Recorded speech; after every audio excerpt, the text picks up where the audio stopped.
नमस्कार दोस्तों। आज के डेली ट्रेंड्स में हम जानते हैं कि आज के क्या क्या ट्रेंडिंग न्यूज है। प्रधानमंत्री ने चार्टर्ड अकाउंटेंट्स को सीए दिवस पर दी शुभकामनाएं। आज प्रधानमंत्री नरेंद्र मोदी ने चार्टर्ड अकाउंटेंट्स सीएस को सीए दिवस के अवसर पर बधाई दी। इस दिन की अहमियत को समझाते हुए प्रधानमंत्री ने कहा कि सीएस की सटीकता और विशेषज्ञता हर संगठन के लिए बेहद महत्वपूर्ण है और यह पोस्ट बहुत ही महत्वपूर्ण है। प्रधानमंत्री ने एक्स पोस्ट पर लिखा, चार्टर्ड अकाउंटेंट्स को सीए दिवस की बहुत बहुत शुभकामनाएं। उनकी सटीकता और विशेषज्ञता हर इंसान के लिए आवश्यक है। वे पारदर्शिता और अनुपालन पर जोर देकर एक स्वस्थ अर्थव्यवस्था में योगदान करते हैं और उनके द्वारा सफल कंपनियों की देखरेख में भी महत्वपूर्ण भूमिका होती है। प्रधानमंत्री मोदी का यह संदेश यह दर्शाता है कि सीए का काम केवल वित्तीय और कर संबंधी मामलों तक सीमित नहीं है, बल्कि वे व्यवसायों के आर्थिक स्वास्थ्य और उनके कामकाजी ढांचे को सुदृढ़ करने में भी महत्वपूर्ण भूमिका निभाते हैं। अब जानते हैं केरल के राज्य पाठ्यक्रम के छात्रों के लिए राहत की खबर। 30 जून 2025 को केरल राज्य सरकार ने केईएएम प्रवेश परीक्षा के लिए नया मार्क के नॉर्मलाइजेशन फॉर्मूला को मंजूरी दी है। यह फैसला खास तौर पर राज्य पाठ्यक्रम के छात्रों के लिए राहत लेकर आया है, जिन्हें पहले सीबीएसई और आईसीएसई जैसे राष्ट्रीय बोर्डों के छात्रों के मुकाबले 15 से 20 अंक तक कम मिलते थे। यह उनके लिए काफी राहत की बात है। केईएएम में राज्य पाठ्यक्रम के छात्रों को हमेशा एक शिकायत रहती है कि जब उनके हायर सेकेंडरी के अंक और केईएएम परीक्षा के अंक मिलाए जाते हैं तो उन्हें नुकसान उठाना पड़ता है। इस नए फॉर्मूले का उद्देश्य इस असंतुलन को दूर करना है और राज्य पाठ्यक्रम के छात्रों को बराबरी का मौका देना है। नई प्रणाली के तहत बदलाव होंगे, जिसमें कि तमिलनाडु की प्रवेश प्रक्रिया से यह प्रेरित है। राज्य पाठ्यक्रम के छात्रों के अंक और अन्य बोर्ड के छात्रों के अंक को समान रूप से समायोजित किया जाएगा। केईएमए और हायर सेकेंडरी परीक्षा के अंक बराबरी के आधार पर मिलाए जाएंगे 50:50 के अनुपात में, और विषयवार योगदान में गणित, रसायन शास्त्र और भौतिकी के लिए 5:3:2 का अनुपात अपनाया जाएगा। यह निर्णय राज्य के उन छात्रों के लिए बहुत महत्वपूर्ण है जो लंबे समय से अपने कठिनाइयों के बारे में शिकायत कर रहे हैं। अब उन्हें राष्ट्रीय बोर्ड के छात्रों के मुकाबले निष्पक्ष अवसर मिलेगा। एक विशेषज्ञ समिति द्वारा मार्च में एक रिपोर्ट प्रस्तुत की गई थी, जिसमें 5 प्रमुख प्रस्ताव थे।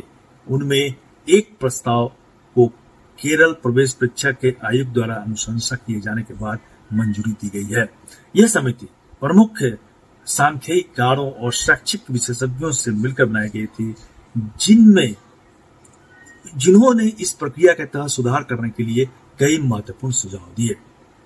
इस तरह से काफी इसमें सुधार होने की आवश्यकता है। सुधार से छात्रों को काफी इसमें राहत मिलेगी। प्रधानमंत्री द्वारा चार्टर्ड अकाउंटेंट्स को बधाई देना और केरल राज्य सरकार की केईएएम के लिए नॉर्मलाइजेशन फॉर्मूला को मंजूरी देना, दोनों ही घटनाएं इस समय की प्रमुख खबरों में है।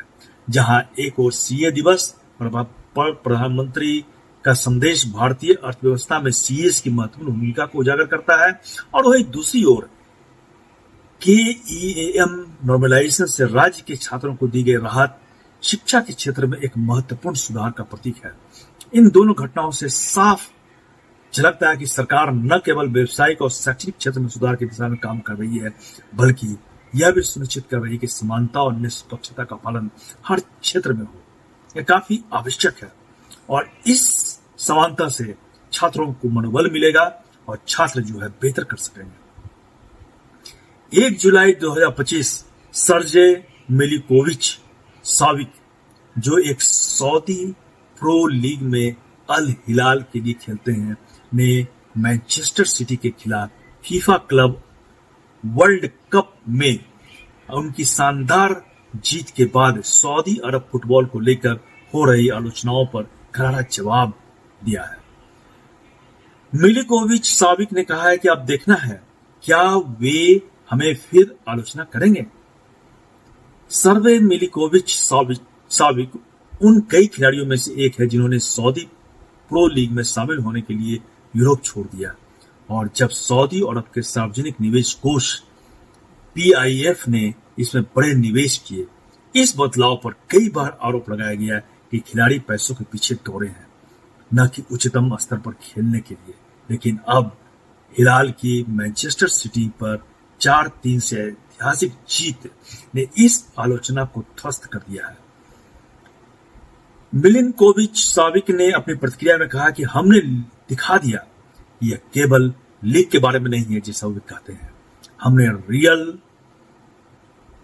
मैड्रिड, सल्ज़बर्ग और पाचुका और रात को यह साबित किया है। उम्मीद है कि हम इसे आगे भी दिखाएंगे। अल हिलाल की ऐतिहासिक जीत पर कोच इंजागी की प्रतिक्रिया हुई है।